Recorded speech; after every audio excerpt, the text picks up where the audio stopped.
नमस्कार, मैं हूं आरजू साई। आप देख रहे हैं एनडीटीवी इंडिया। दुखद खबर आ रही है। जेडीयू के पूर्व अध्यक्ष शरद यादव का निधन हो गया है। 75 साल की उम्र थी उनकी और गुरुग्राम के फोर्टिज अस्पताल में उनका निधन हुआ है। आपको बता दें, 7 बार के लोकसभा के सांसद रहे हैं शरद यादव। 75 वर्ष के थे और फोर्टिज हॉस्पिटल में उन्होंने आखिरी सांस ली। शरद यादव की बेटी ने ट्वीट कर इस बात की जानकारी दी। उन्होंने ट्वीट किया कि पापा नहीं रहे। वीपी सिंह सरकार में कैबिनेट मंत्री रहे हैं शरद यादव। वाजपेयी सरकार में भी कैबिनेट मंत्री थे और कई बड़े पदों पर रहे शरद यादव। आज उनके समर्थकों में शोक है। आपको बता दें कि जेडीयू के पूर्व अध्यक्ष रहे हैं शरद यादव। उनकी बेटी ने इस खबर की पुष्टि की है कि उनके पापा अब नहीं रहे। ट्वीट कर इस बात की जानकारी दी। 1997 में जनता दल के अध्यक्ष बने थे शरद यादव। फिर 1 जुलाई 1947 को दरअसल उनका होशंगाबाद में जन्म हुआ था। आपको बता दें कि बिहार की राजनीति में अपनी अलग पहचान रखते हैं शरद यादव।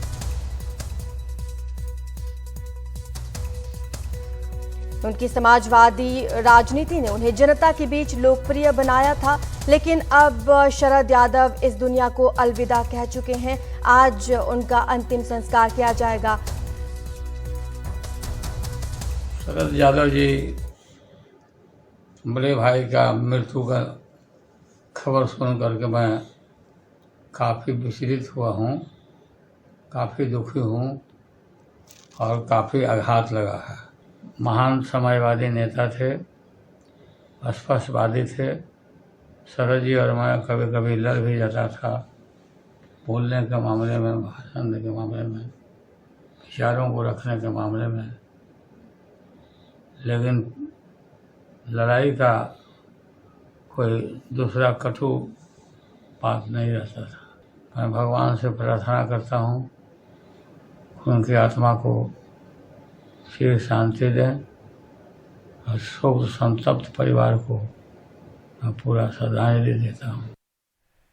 हमारे सहयोगी मनीष कुमार ज्यादा जानकारी हमें देंगे। मनीष, कल रात की ये घटना है, फोर्टिज हॉस्पिटल में उन्हें एडमिट कराया गया था। क्या हुआ था? क्या पहले से ही बीमार थे?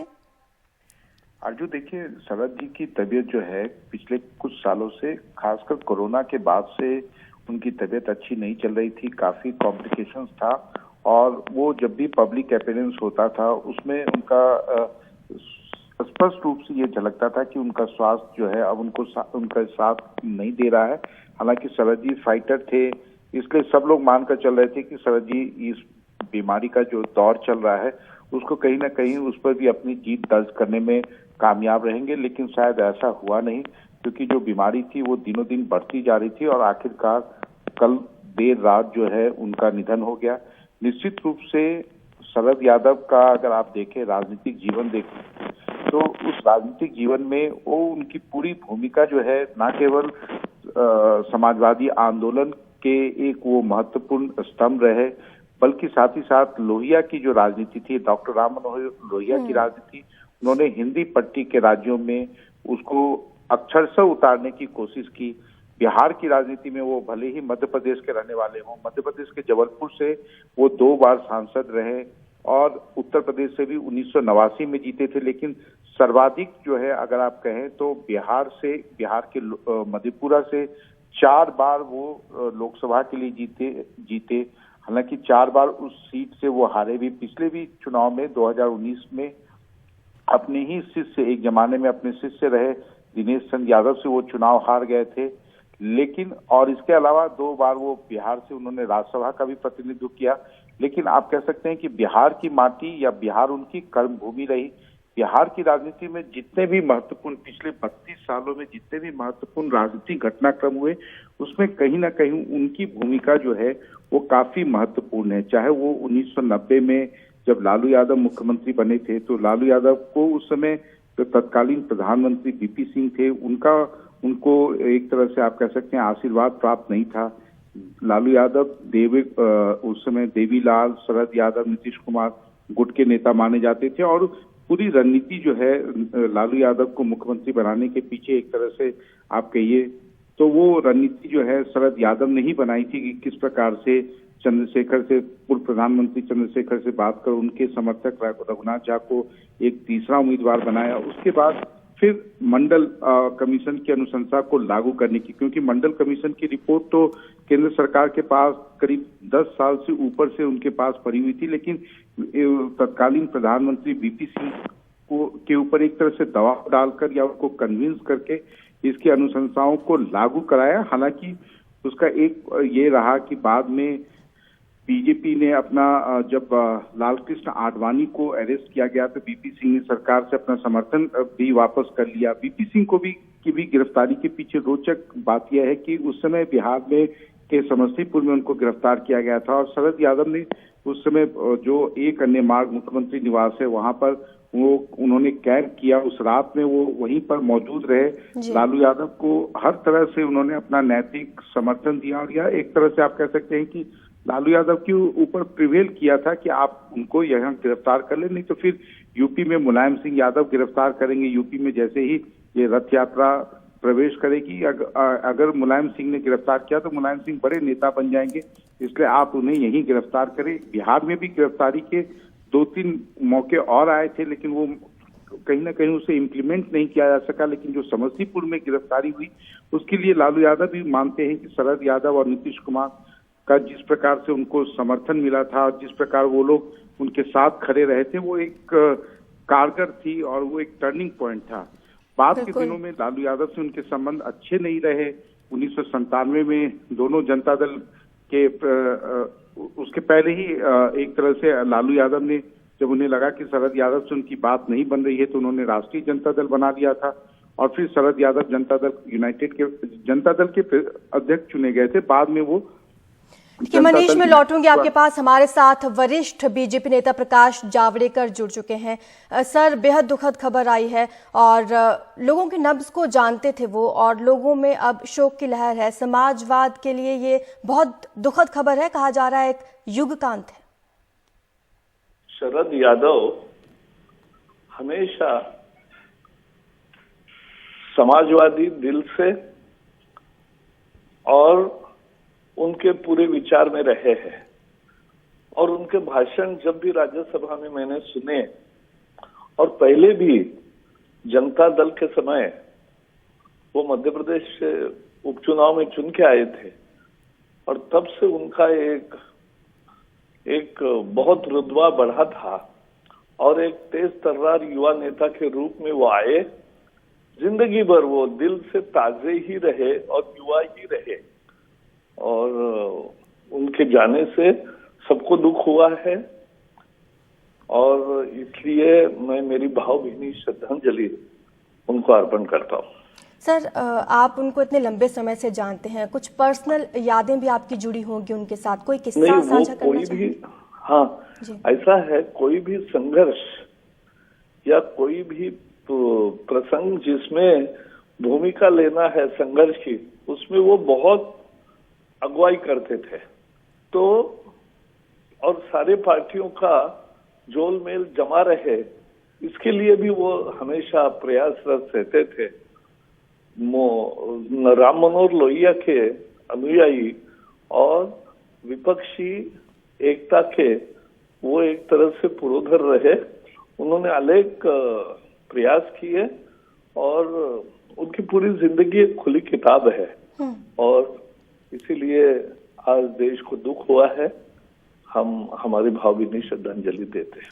सर, आप क्या मानते हैं कि युवा नेता उनके जीवन से, उनके संघर्ष से क्या सीख ले सकते हैं, क्या सीख लेकर अपने जीवन में आगे बढ़ सकते हैं?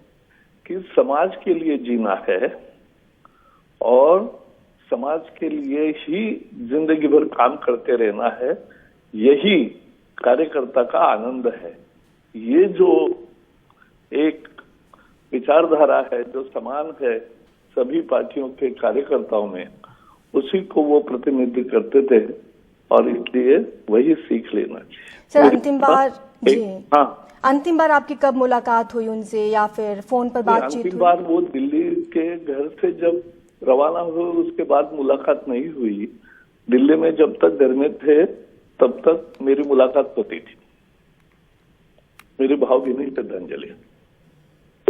जी, शुक्रिया आपका सर हमारे साथ जुड़ने के लिए, अपनी बातें साझा करने के लिए शरद यादव जी के बारे में। अब हमारे साथ पप्पू यादव जुड़ रहे हैं, अध्यक्ष हैं जन अधिकार पार्टी के। पप्पू जी, कहा जा रहा है कि एक युग का अंत है, आपकी भी कुछ यादें होंगी उनके साथ, बहुत कुछ सीखा है उनसे, आपने भी सीखा होगा, आज भी लोग सीख रहे हैं। देखिए, तो व्यक्तिगत मैं कह सकता हूँ, मैं ऐसे महान व्यक्तित्व जो मंडल मसीहा ही नहीं थे या उस समाजवादी कैरेक्टर के नहीं थे, उनमें मानवतावादी कैरेक्टर भी थे। वो विनम्र थे, शालीन थे, कभी उत्तेजना में कभी भी उन्होंने ना स्पीच दी, ना बातें की, ना कभी किसी जाति धर्म को। मैं उनके साथ खिलाफ चुनाव भी लड़ा, उनसे हम जीते भी, और उन्होंने लालू जी को भी हराया, हमसे वो हारे भी। लेकिन हमारा जो जीवन है, जो हमने 80 के दशक से आज तक सीखा, जो विरले इंसान, मतलब कई दशक तक लालू यादव जी को मुख्यमंत्री बनाने में उनकी भूमिका, मुलायम सिंह जी से लेकर के अब कर्पूरी ठाकुर जी, जेपी लोहिया, मधुलिमा, मधुदंडवते, ऐसे ना जाने कितने मानवतावादी और इस कंट्री के समाजवाद के नायकों के रूप में एक मसीहा थे। वो गोल्ड मेडलिस्ट पाना आपने, और उसके बाद 3 स्टेट से लोकसभा जाना, कुर्सी के लिए वो मोहताज नहीं थे। कुर्सी के लिए वो मोहताज होते तो मुझे याद है वो दिन जो सबसे पहले उन्होंने डिजाइन किया था, जब हवाला घटना घटी थी, तो और उन्होंने कहा था जब तक न्यायालय से मैं फ्री नहीं होऊंगा, न्याय नहीं मिलेगी, तब तक मैं चुनावी राजनीति में नहीं आऊंगा। और वो नहीं आए। मूल्यों के और नैतिकता के सबसे पक्के इंसान थे, और एक स्पष्टवादी आदमी के साथ साथ प्रखर वक्ता थे। जब सदन या सदन के बाहर जब उनकी स्पीच होती थी, तो वो सीखने की चीजें थी, जानने की चीजें थी। उनके लोगों के आई कांटेक्ट, लोगों से, मतलब समाज के अंतिम व्यक्ति के साथ किस तरीके से हमको बातें करनी है, कैसे जीना है, कैसे उनके लिए आवाज उठाने हैं। एक क्रांतिवीर ही नहीं, कर्मवीर ही नहीं, एक ऐसे सपूत थे जिन्होंने आर्थिक, शैक्षणिक, सामाजिक और राजनीतिक ऊर्जा के स्रोत ही नहीं थे। वो उन व्यक्ति के, उस समाज, उस समूह के, जिसके लिए कभी पेरियार, कभी सावित्रीबाई फुले, कभी बाबा साहब अम्बेडकर, कभी सुभाष चंद्र बोस, गांधी, पटेल, नेहरू, इन लोगों ने लड़ाई लड़ी। उस व्यक्ति की आवाज थे जो मंडल रथ की शुरुआत मंडल के गांव से शुरू करके दिल्ली तक पहुंचे, और किस रूप में राजनीतिक भागीदारी, सत्ता की भागीदारी, समाज के अंतिम व्यक्तियों की हिस्सेदारी हो, लगातार उस पर वो काम करते रहे अंतिम समय तक, अंतिम क्षण तक। उनका जो पत्र है यूपी को लेकर के, उसको आप देखेंगे तो आपको लगेगा कि क्या इस पल भी उनकी चिंता, गहरी चिंता समाज के अंतिम व्यक्तियों को लेकर की थी। कभी भी किसी जाति, धर्म, मजहब को लेकर के उन्होंने कोई ऐसे शब्दों का प्रयोग नहीं किया, क्षेत्रवाद को लेके, भाषा को लेके, जो सिर्फ सेंटिमेंटल इश्यू हो और राजनीति में नफरत पैदा करता हो, समाज को तोड़ता हो। तो ऐसे विरले इंसान आप कहाँ मिलेंगे? बिल्कुल पप्पू जी, आप तो खुद चश्मदीद रहे हैं दशकों की उनकी राजनीति की, उन्होंने काफी कुछ देखा है अपने राजनीतिक जीवन में, और जेडीयू को कैसे जमीन पर उन्होंने मजबूत किया, कई ऐसी राजनीतिक घटनाएं रही। आप किसी प्रसंग का जिक्र करना चाहेंगे? बिल्कुल, जेडीयू को जमीन पे, जनता दल को, लोक दल को, जी लोक दल, हलधर किसान छाप से लेकर के, हम तो, मैंने आपको कहा ना कि 80 के दशक से हमने उनको नजदीक से देखा, नजदीक से समझा है। उन्होंने एक नहीं, देवे गौड़ा जी जब प्राइम मिनिस्टर बनाने की बारी आई, बीपी सिंह के समय में भी उन्होंने जिस तरीके से रामविलास जी, शरद यादव जी, ये लोग, ये दोनों व्यक्ति मंडल कमीशन को लेकर के यदि हम बात करें तो शरद यादव की भूमिका, वो पल मुझे याद है, चाहे वो मंडल रथ की संघर्ष हो, चाहे मंडल रैली का मतलब हो। आप जनता दल की बात क्यों कर रहे हैं? जी। जनता दल जब टूट रहा था, तो उस वक्त बचाने का उन्होंने सबसे ज्यादा प्रयास किया।